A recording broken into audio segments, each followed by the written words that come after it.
We already know that modern-day Israel, at least in an earthly sense, had a lot to do with the efforts of the Rothschilds.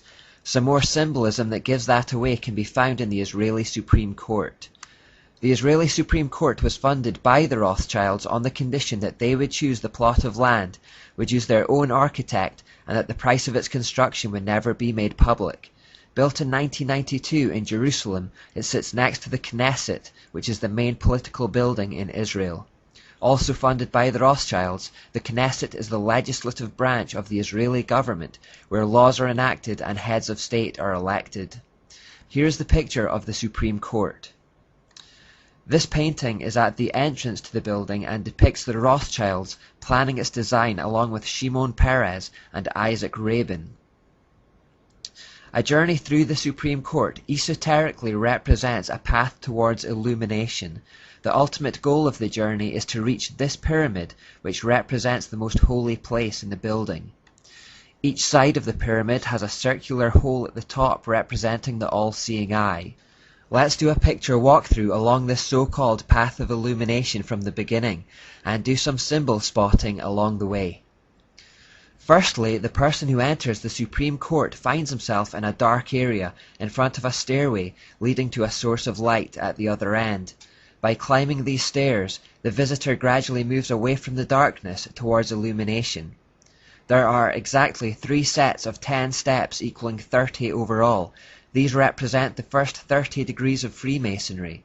Since there are 33 degrees to Freemasonry overall, we will discover where the remaining 3 are later. You'll notice that the right side of the wall is made from rough old rocks, reminiscent of ancient Jerusalem walls, while the left is smooth and modern. This represents the timeless nature of the occult teachings that have been transmitted from ancient Babylon to today, and is a repeated theme throughout the Supreme Court. Having climbed the steps, the visitor finds that he is on a high point with a great view over the rooftops of Jerusalem. We know that Satan wants to try and claim the high points in a region because he wants to be the most high, so no further explanation is required here. Embedded on the floor is a line which guides the traveller to the entrance of the library, which is placed right underneath the Great Pyramid. This is the path you walk to the holiest place, and of course the library itself represents knowledge. This picture is taken from the 2nd floor of that library. The library is actually divided into 3 levels, symbolically representing the final 3 degrees of Freemasonry. The first level is reserved for lawyers only, the second is reserved for judges only, and the books on the 3rd level can only be read by retired judges. This represents the movement through the degrees, acquiring higher and higher knowledge.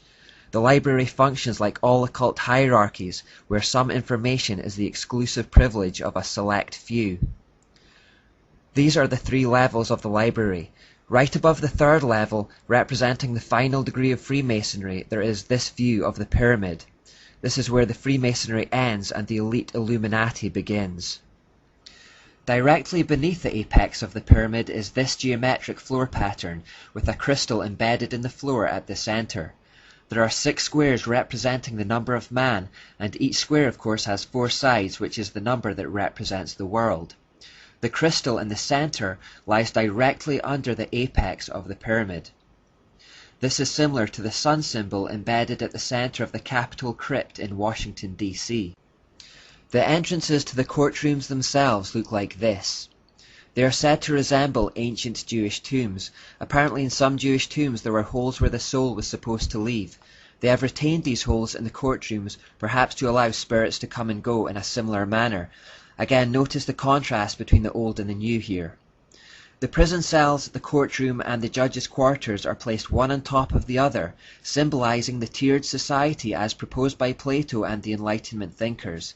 The ruling elite at the top, represented by the judges' quarters, the auxiliaries like the police and civil servants in the middle to enforce the decrees of those at the top, represented by the courtroom, and the massive ignorant prisoners below.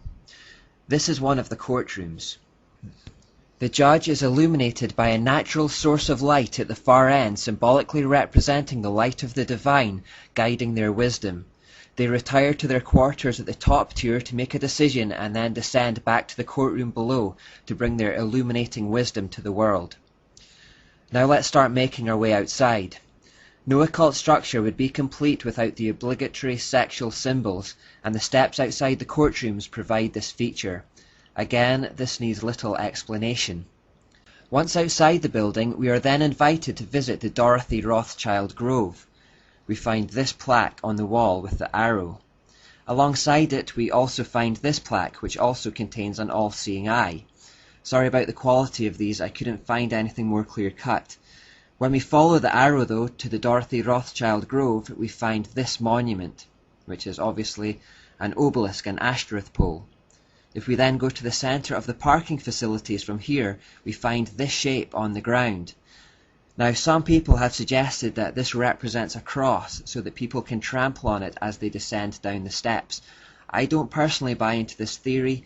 To me, it just looks like a sun symbol. All these things, again, are just evidence of the Rothschilds' occult influence.